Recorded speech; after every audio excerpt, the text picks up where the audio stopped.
Good morning, everyone. We're starting this video near Tsahkevang, which is a monastery built in a cave. We're going to save you the driving here. It's a very bad road. Here we actually stop the car and we're going to walk because some of the potholes are really deep and we think we're going to damage the car.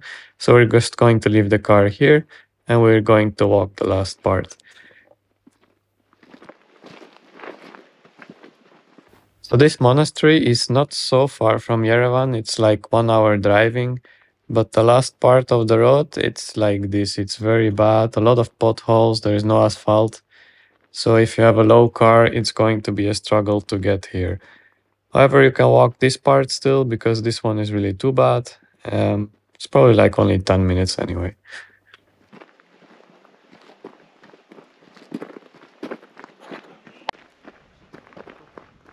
So again, you can find a lot of Armenian traditional stones.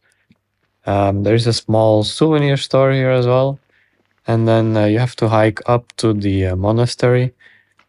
It's free. I think almost everything that we've done until now is free actually in Armenia. You don't have to pay for anything here, which is quite nice. All the attractions are free. Unlike some of the other countries where you have to pay for everything.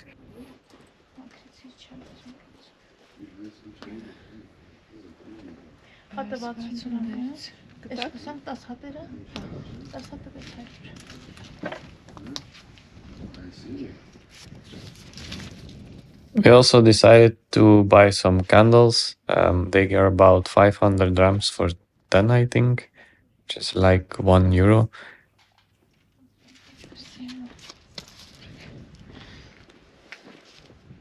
So this monastery is quite unique because it's built inside a cave. There are quite some monasteries in the world that are built inside caves, but I believe this is one of the very few in Armenia. It was probably built around 4th or 5th century after Christ, and it attracted a lot of pilgrims at that time as well. There are a lot of fascinating tales connected to this monastery. So a lot of folklore tales exist regarding this monastery and the caves around it. One of them is the tale of the flower, which is about a local prince that loved the girl. The girl, however, didn't want to marry the prince, and he forcefully tried to make her his bride. But she then ran away and hid in the caves around the area that is now the monastery. After some time, the prince did find her in the caves, and she ran from him, jumping from one of the rocks to her death. There is some water from the rocks inside the monastery. It's believed that those are the tears from the girl that died.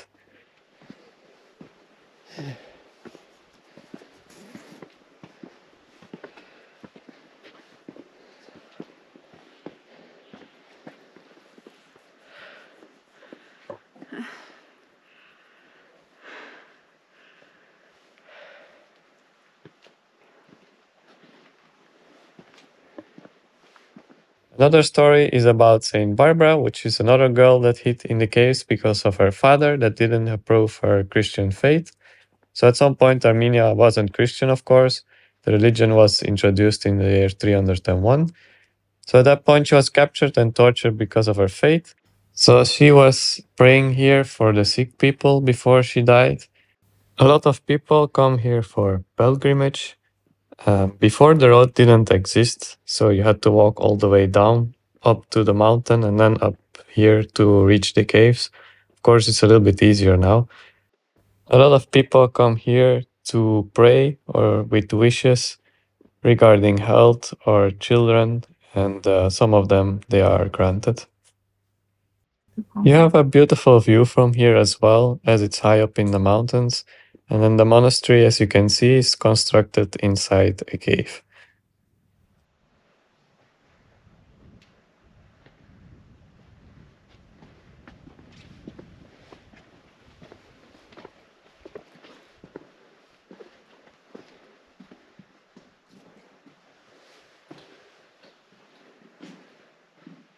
So this is how it looks on the inside. It's very small. A lot of pictures and paintings. So you can burn a candle here and you can make your wishes or prayers. And then on the sides of the cave, you can find some pots which collect water. And this is considered the sacred water from the cave, which has healing properties.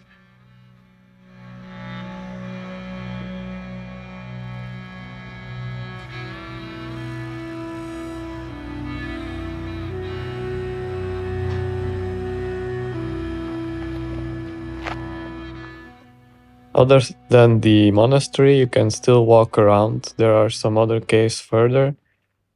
There are also some crosses, and I believe you can hike around the area as well. Some people also, I believe, climb up the mountains because you can see some of the crosses on top of the mountain.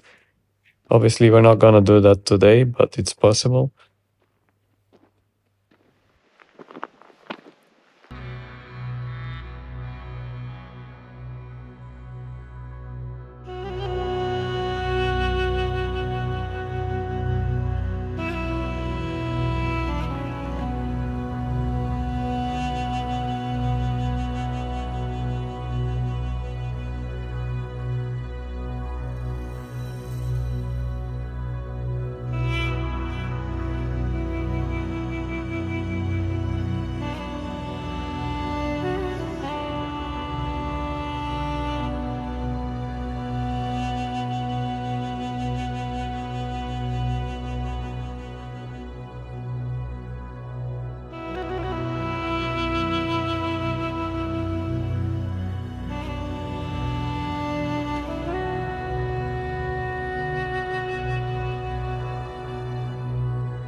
We are back down at the Souvenir Store. You can also buy some gata cakes here. They're very sweet cakes, very nice.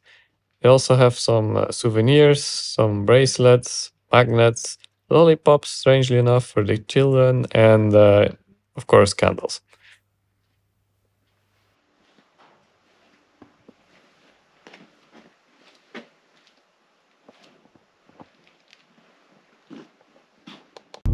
We are driving back from Tsarkevang, and we are passing this beautiful countryside.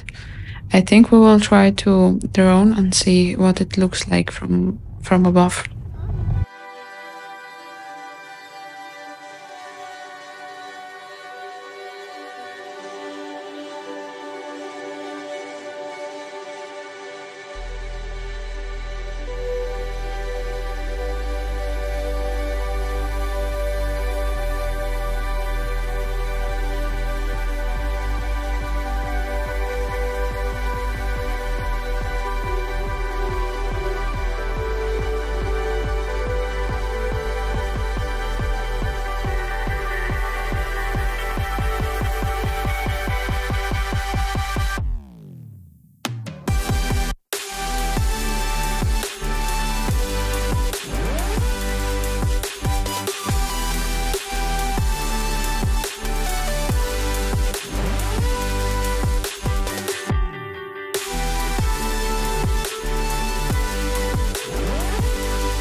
Today also we are heading to Ararat Reservoir, which is located in Ararat region in Armenia. It was built near Lanjasat village, and it's feeding from Ararat River. That's why it's called Ararat Reservoir. It also feeds from the springs. It's really big because the volume of water is around 70 million cubic meters.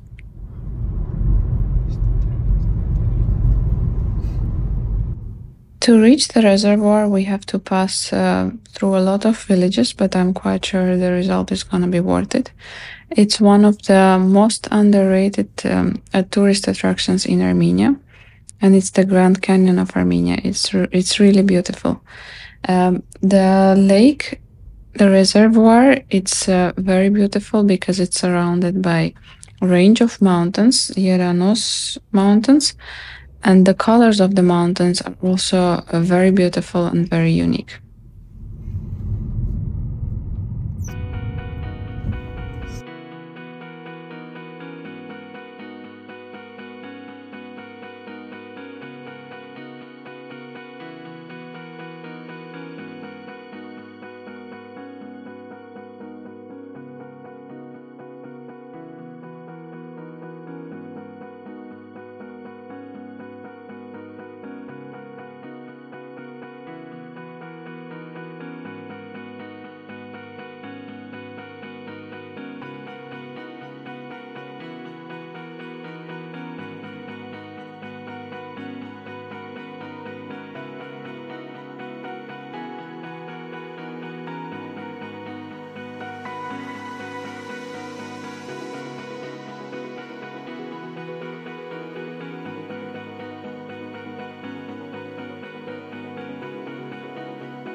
As you can see from the drone footage, this place is absolutely amazing and is definitely worth visiting. And apparently there are people who managed to go down to the reservoir somehow, even though we tried to enter, it said not allowed. There were no guards or anyone to ask around, so we just didn't want to risk it. But there must be a way to make it down to the reservoir, to the water. Anyways, thank you very much for watching. Have a wonderful day. Please don't forget to like, subscribe, and share. Thank you. Take care.